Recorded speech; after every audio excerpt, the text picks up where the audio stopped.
Добрый день, это мастерская краски автомобилей. Здесь происходит полный цикл восстановления лакокрасочного покрытия автомобилей с момента снятия деталей до конечной покрашенной детали, которая отдается клиенту или заказчику. С чего все начинается? Процесс восстановления лакокрасочного покрытия начинается с зачистки деталей орбитальной шлифовочной машинкой, либо ручным шлифком. Процесс шлифовки студенты осваивают всем имеющимся в наличии инструментарием, который у нас есть.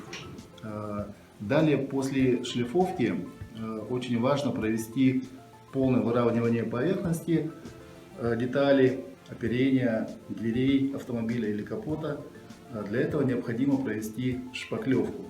Шпаклевка используется двухкомпонентная, разбавляется, разводится, размешивается вручную, наносится шпателями различными по составу, пластик, металл, и вручную наносится на поверхность детали.